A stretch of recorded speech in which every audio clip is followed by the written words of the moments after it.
Bismillah, alhamdulillah, hamdan wa syukranillah, wala haula wala quwata illa billah. Alhamdulillah, pada siang hari ini suatu kehormatan dan kebanggaan bagi Al-Fakir kedatangan seorang tamu yang sangat istimewa di Pondok Pesantren Putri As-Solhah Warung Dawa Pasuruan. Beliau dikenal sebagai seorang ulama garis lurus, bahkan banyak yang menyebut beliau sebagai tokoh NU garis lurus. Kedatangan beliau kali ini tentu tidak akan kita sia-siakan. Sedikit kita minta wejangan kepada beliau, nasihat dari beliau terkait dengan banyaknya fenomena penistaan kepada agama Islam, kepada simbol-simbol Islam, kepada Nabi Muhammad, kepada syariat Islam dan seterusnya, yang justru dilakukan oleh tokoh yang dianggap sebagai ulama, bahkan bergelar profesor doktor.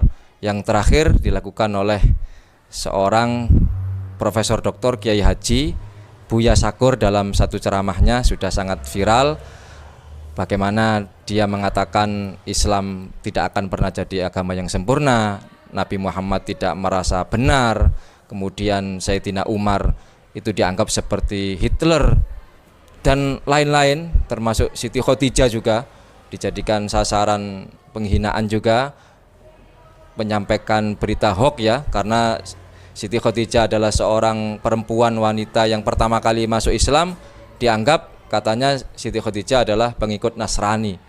Dan ini tentu sudah banyak yang menanggapi, dan kesempatan pada siang hari ini kita minta nasihat dari beliau bagaimana kita mensikapi Ami Lutfi Basori yang saya hormati, bagaimana kita mensikapi kasus penistaan yang dilakukan oleh seorang Buya Sakur. Kalau yang dilakukan oleh orang kafir mungkin kita dengan mudah menghadapinya, tapi ketika ini dilakukan oleh orang muslim bahkan bergelar ulama, ini seperti apa kita mensikapinya?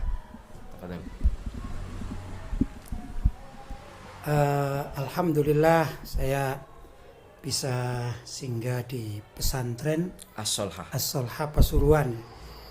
Kebetulan ayah dari Gus Nawawi ini sahabat saya, Kiai Lukman Hakim, sering berjuang bersama saya di masyarakat. Sudah lama ya, ini saya rindu ini karena beliau habis sakit, jadi saya sunnahnya untuk i'adatul marid kan gitu ya, sambang orang sakit. Tapi juga sekarang bertemu dengan Gus Nawawi ini ya. Jadi kalau saya begini ya melihatnya fenomena seperti itu, nggak heran saya kalau kita melihat sejarah Indonesia aja lah. Di zaman Belanda itu kan ada Van der Plas, ada Sundok Hugronje kan gitu ya. Mereka itu orang Belanda kafir belajar keislaman. Kan Sundok Hugronje juga pernah ke Arab kan gitu. Itu mereka belajar keislaman bukan untuk diamalkan ya. Kalau kita belajar Islam, misalnya belajar toharo atau sesuci, kan kita amalkan. Kita mau sholat, kita bersesuci dulu kan gitu. Tapi kalau kelompok-kelompok ini atau Van der Plas dan Sundok Hugronje dan kawan-kawannya itu, enggak seperti itu. Dia belajar keislaman untuk dicermati, mungkin di dalam keislaman itu, dalam standar mereka ada kesalahan. Jika ada kesalahan akan diungkap. Ungkap kesalahan itu demi apa? Menjatuhkan Islam. Tapi caranya dari dalam. Loh kok bisa? Iya. Karena dia menampilkan sudah ngerti hadis, ngerti kitab-kitab kuning, mungkin ayat-ayat Al-Quran juga hafal, Al-Qurannya kan gitu. Sehingga orang-orang tertarik, wah ini sudah muslim, tapi dia ngobok-ngobok Islam dari dalam.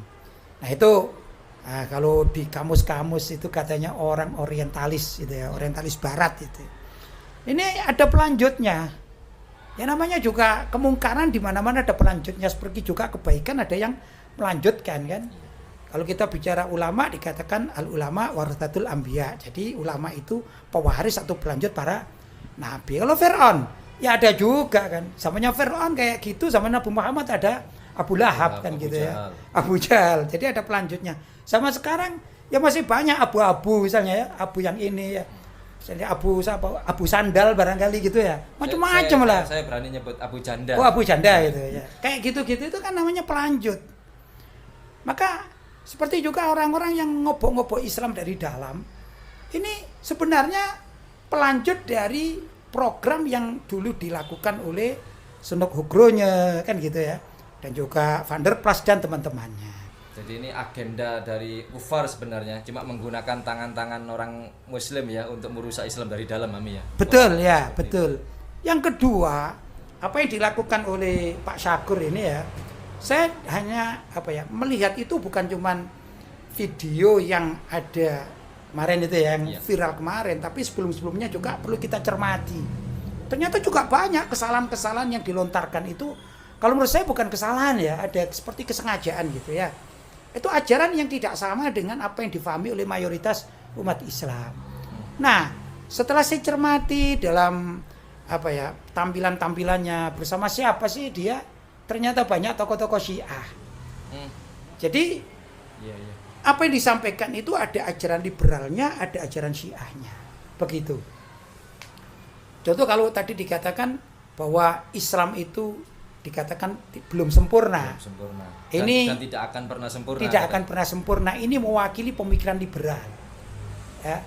Tapi tatkala dia cerita tentang bahwa Siti Fatimah itu tatkala Nabi Muhammad wafat, kemudian para sahabat radhiyallahu taala anhum ringkas ceritanya marah, gitu ya. Kemudian mendatangi rumahnya Sayyidina Ali, mau membunuh Sayyidina Ali. Ternyata di situ ada Siti Fatimah yang berada di belakang pintu, kemudian digencet, gitu ya, sampai meninggal dunia. Dalam riwayat Syiah yang lainnya dikatakan sampai keguguran, sampai meninggal dunia. Itu kan riwayat Syiah. Jadi mengkolaborasikan antara riwayat orientalis dengan riwayat Syiah. Ya klop lah. Itu memang ada di riwayat Syiah ya? Ada.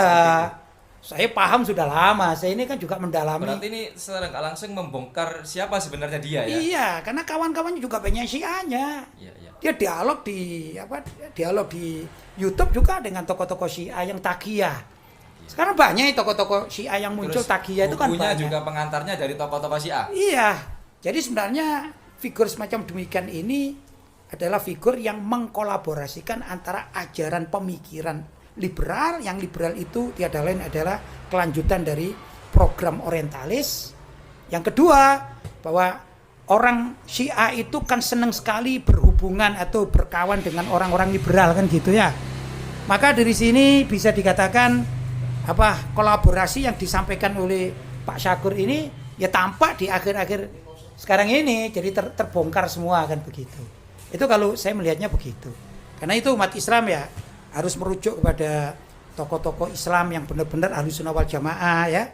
Saya ini pengurus NU. Saya sedih karena dalam tubuh NU juga banyak orang liberalnya ya. Yang lurus banyak, tapi yang liberal juga tidak kalah banyak.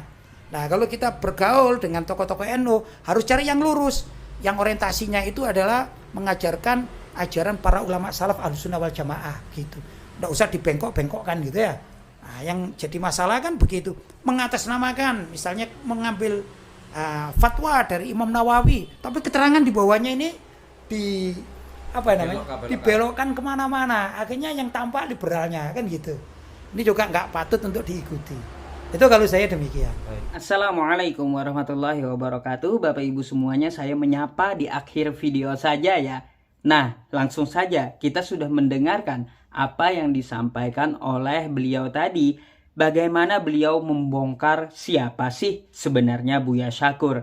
Saya di sini tidak berkomentar, tetapi saya ingin meminta komentar Bapak Ibu semuanya dan tuliskan di kolom komentar. Insya Allah akan saya baca semuanya. Saya Muhammad Yusuf langsung undur diri. Assalamualaikum warahmatullahi wabarakatuh.